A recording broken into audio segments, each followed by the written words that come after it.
What's up, guys? Barry Game here, back with some more Idle Heroes news for November 22nd, 2023. And today we have the skill card of the newest light hero. Yes, that's 3 light heroes in 1 year, which is crazy. Next year, we'll probably see a lot of dark heroes. But we have the big, proud kitty cat, Yorhm Tum.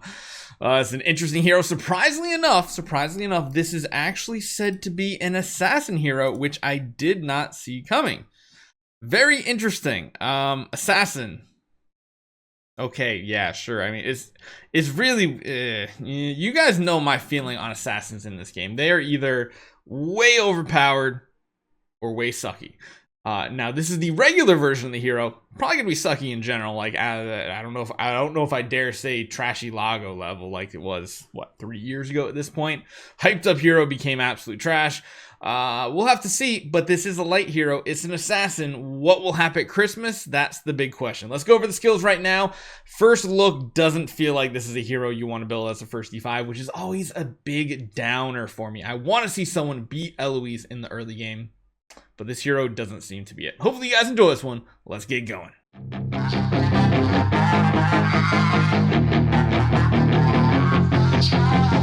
So here the light assassin hero is Yorhm Tum. We've already seen what he looks like. Now it's time to take a look at his skills, and I actually want to start with his second card first, and then we'll come back to the main active skill, because a lot of things that happen in the passives affect the main active skill. So number one, Veil of Light is the passive to give stats: attack, HP, control, immunity, holy damage, speed. It always hurts my soul every time I see a hero that's not like a Transcendence hero that doesn't have built-in damage reduction, because that immediately means they are very squishy in the early game. Control, immunity, damage, speed. It does seem like this hero might be very much a speedy hero, which makes sense. Cats are very agile, they're speedy. Makes sense that it would be an assassin, kind of. Moody, yeah, all that stuff. Swift Ambush here is a passive skill that changes the basic attack to deals damage to the enemy with the lowest HP. I hate single target hits. With the chance of granting self Sparkle Impress. That is the keyword that is super important on this hero. This is a skill effect, and each layer of it will increase the target speed. When taking damage from active skills and basic attacks, there's also a chance to consume layers of this Sparkle Impress, increasing self speed for several rounds and restoring self HP to a certain percentage of HP lost.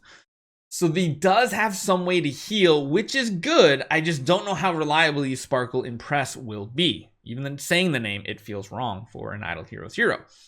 So does he have self-sustain? Yes. Does he have damage reduction? No. Is he an assassin that only hits like a single target? Yes. Not the best. Let's move on to the next passive down here. Divine Sparkle Guidance. I feel like I'm reading something out of like My Little Pony with these names. I swear to God. At the beginning of each battle and at the end of each round, grant self layers. So probably when you're like V4, you get multiple layers of Sparkle Impress for several rounds, with a chance to gain extra layers for several rounds. So that's probably, I mean, it might come down to like, I don't even know. I don't even know what would really buff this hero up, because you gotta remember this is a regular hero, so they don't have sublimations to enhance their skills further. They just have V1 through V4 to kind of go up. So Sparkle Impress, couple ways to get it. Basic attack gets it. End of each round, beginning of battle gets it somehow, another extra way to get it.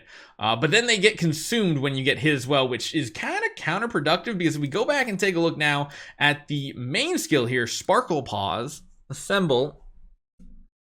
What are these names? Why does it have to be a light hero?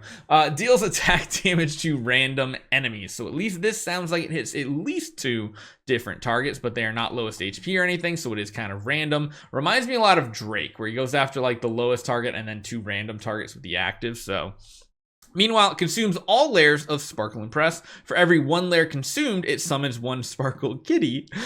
Up to a certain number can be summoned, each of which produces different extra effects as follows in sequence. So the first extra layer that gives an extra Sparkle Kitty.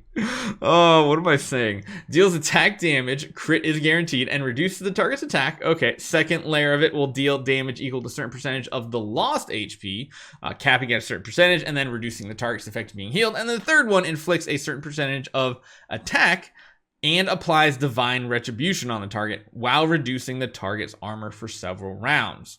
Okay, Divine Retribution, another skill effect. This effect does not land a crit, so it cannot crit, but it deals damage at a fixed amount and cannot be reduced or increased by attributes or skills. So it's basically like true damage, not holy damage, but like true damage, where it bypasses all effects. Although I don't know if it's going to bypass things like Divine Power, but we'll have to see. It's not like you can Divine Power this hero anyway.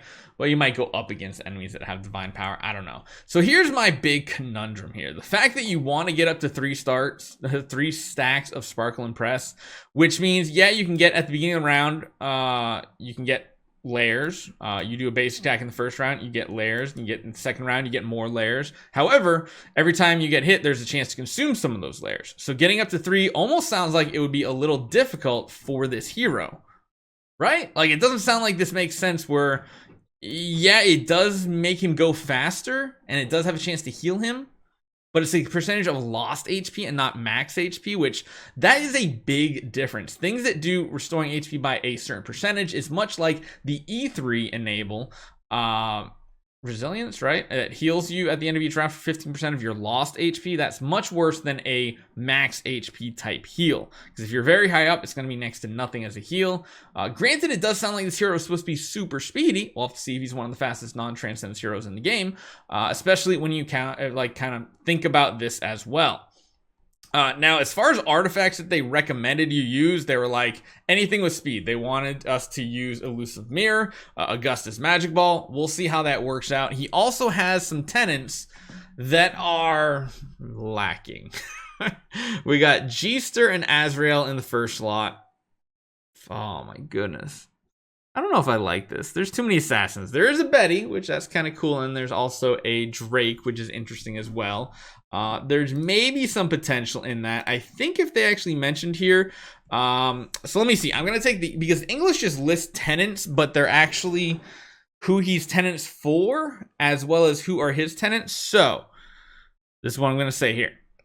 He is also the #1 tenant for G-Ster, the #2 tenant for Natalie. So these are the regular heroes, not Transcendence heroes. He's the #2 slot for Blood Therapist Betty, or Therapist of Blood Betty. So that is interesting. That's one that is a Transcendence hero. And then he's the #3 slot in Azrael and #4 slot for Elena.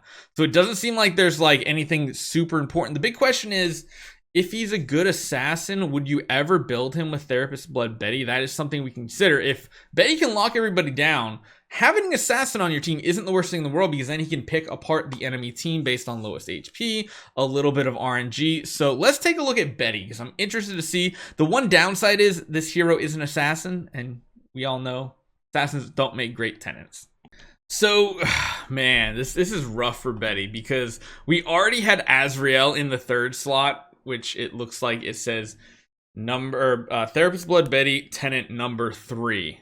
Oh, and then Azrael and Elena are in slot 4. That's what it is. Okay, so yeah, you're just adding another assassin to this mix, and that doesn't really help this hero, because we already have assassin priest, assassin, priest ranger, mage, assassin. Man, these newer heroes cannot catch a break with their actual tenants. They really can't. Yeah, that's not the best. It's not great. It's not super. It'll be interesting to see if this hero is worth anything, though. But it does fill in the spot 3 here, which is interesting, but not really that interesting.